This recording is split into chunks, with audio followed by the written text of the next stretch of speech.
अस्सलाम वालेकुम रहमतुल्लाहि वबरकातुहू। Welcome to my YouTube channel Iqra academy. मैं इमरान बेंगलोरी आपके लिए class 10 subject English 1.2 an encounter of special kind part 1 explain by Imran Bangalori.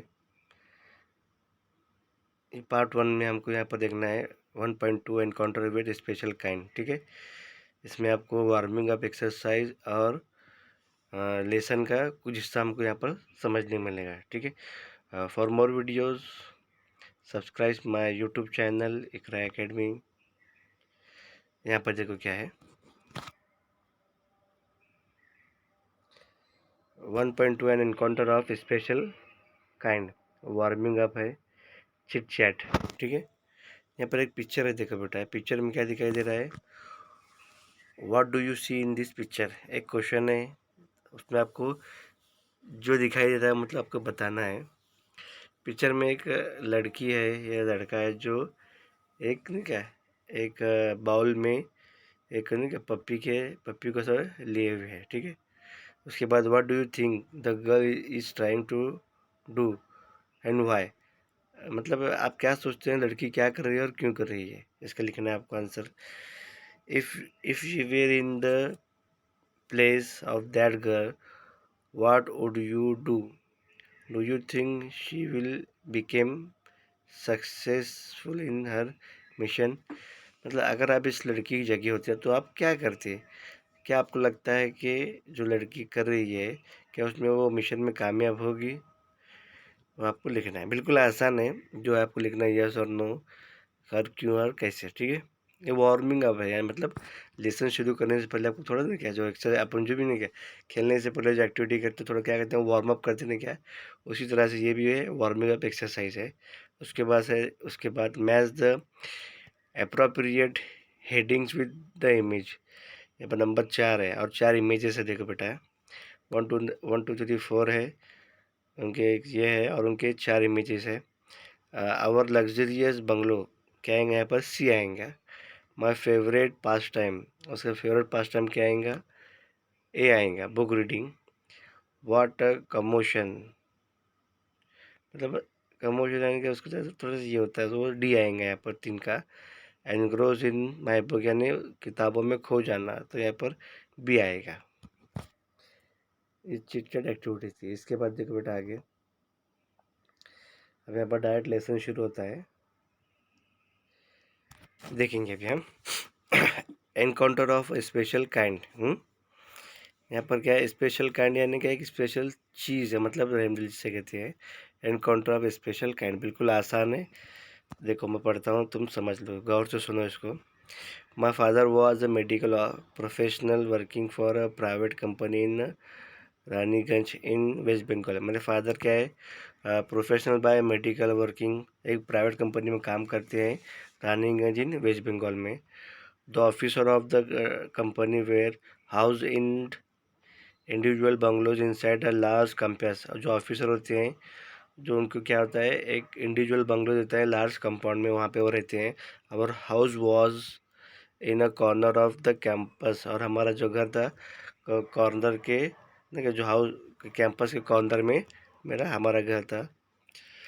The officers club was adjacent to the boundary wall of our garden, मतलब boundary wall था उनके बिल्कुल साथ में क्या उनका घर था, क्लब हाउस के कंपाउंड में के बाजू में था, जो उनके गार्डन के बाजू में था। The compound was luxurious with green grass, और जो कंपाउंड थी कैसी थी, लग्जरियस यानी बहुत ही शानदार ग्रीन ग्रास से थी। कलरफुल फ्लावर्स और host of tall and majestic trees, मतलब जो कंपाउंड था उनका जो तो कैसा था, टॉल बड़े बड़े दरख्त थे, खूबसूरत फ्लावर थे लगे थे। The seasonal vegetable in the kitchen garden of the household and the magnificent tree constantly attracted a squirrel and many species of birds। मतलब जो गार्डन में था उनके सीजनल जो वेजिटेबल्स वो थे, फ्लावर थे और अलग अलग तरह के फूल थे, जिसका अट्रैक्शन जो गिलहरी का अट्रैक्शन बढ़ था, और साथ ही साथ अलग अलग टाइप के बर्ड्स भी वहाँ पर आया करते थे। A group of langur had even made their den in an ashvattha tree near by, मतलब जो लंगूर का एक बंदर की जात है वो भी वहाँ पर आया करते थे। They had all become a part and parcel of our existence and daily life, और ये हमारे क्या ज़िंदगी मतलब रोज़मर्रा की ज़िंदगी का हिस्सा बन गया था। अभी देखो small incident on Saturday afternoon left a profound effect on me and unfolded before my eyes a whole new dimension to wonder of God's creation। एक दिन ऐसा वाक्य पेश आया जब सैटरडे का दोपहर का वक्त था जो उसकी ज़िंदगी पर गहरा असर छोड़ा है। एंड अनफोल्डेड यानी कि रिवील छोड़ देना है, बिफोर माई आइज़ उसकी आंखों में होता है a whole new dimension,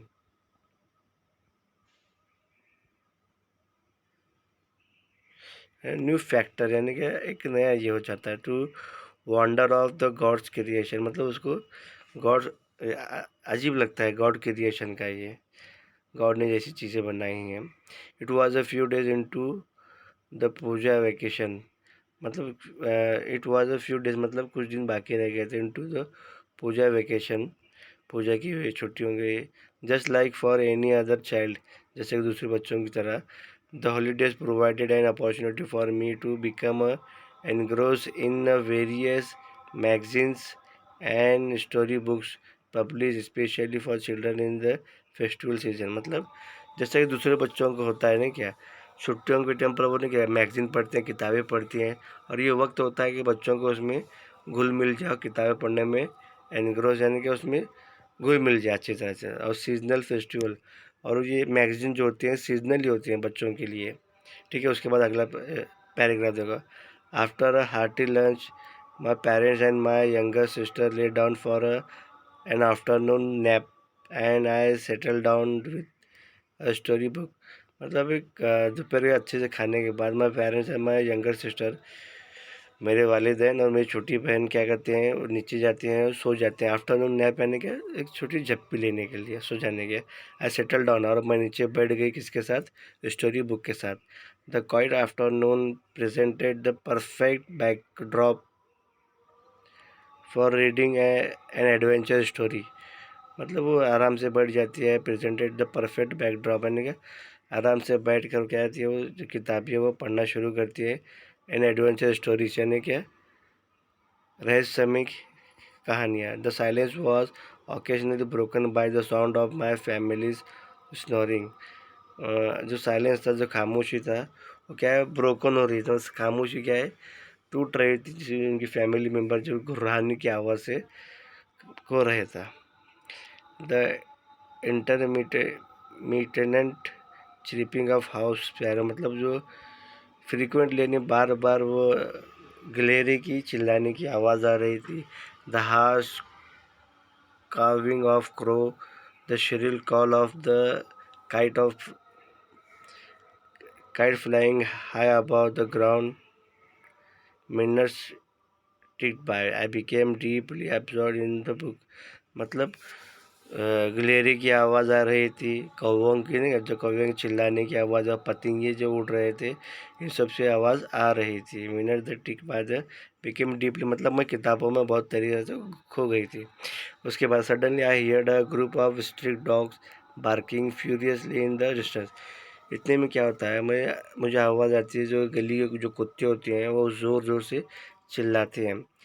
I chose to ignore the combination, thinking that the pack of dogs might have cornered helpless pig, मतलब उसको ज़्यादा ध्यान देती नहीं, नज़रअंदाज करती कि कहीं के कोई एक नहीं क्या सुअर आया हुआ है और गली कुत्ते उसको देख के क्या कर रहे हैं, भूख रहे हैं।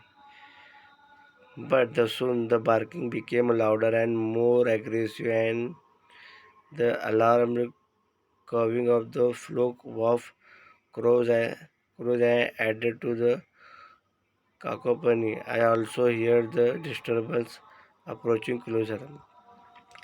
लेकिन ये जो आवाज़ होती है, ये आवाज़ दिन ब दिन मतलब वो पहले तो आवाज़ को इग्नोर करती है, लेकिन आवाज़ क्या होती है बाहर, मतलब ज़्यादा कुत्ते क्या करते हैं और ज़्यादा से ज़्यादा ज़ोर ज़ोर से चिल्लाना शुरू करते हैं, भौंकना शुरू करते हैं।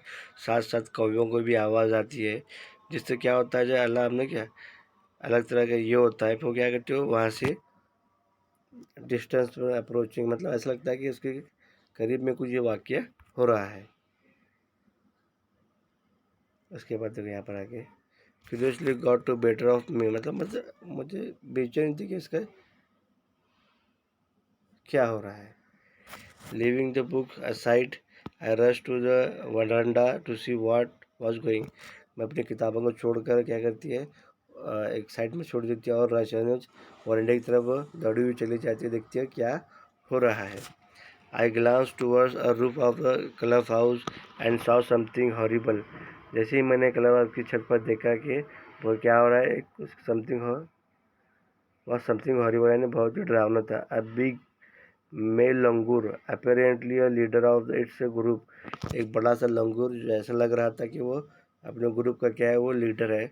Was holding a baby langur in his hand, और उसके हाथ में क्या है एक छोटा सा लंगूर का बच्चा है। Mercilessly beating it all over with the definite intent to kill, मतलब वो बेरहमी से उस छोटे से लंगूर के बच्चे को क्या कर रहा है, काट रहा है ताकि वो उसको ख़त्म कर दे।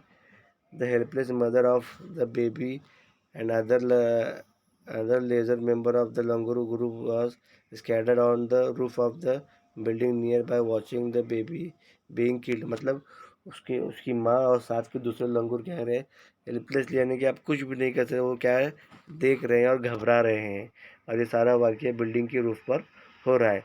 आई recall a terrible custom in the animal clan according to which a dominant male usually does not allow another male baby or adult to survive within its group। मतलब वो उसको ऐसा लग रहा है कि वो उस ग्रुप में वो डोमिनेट करना चाहता था, जिसकी वजह से वो नहीं चाहता था कि दूसरा मेल बेबी आया और उसको सर्वाइव कर सके इस ग्रुप में। विदाउट लूजिंग एनी टाइम, मतलब मैंने बगैर टाइम खोए आई गैदर अ स्टाउटेड,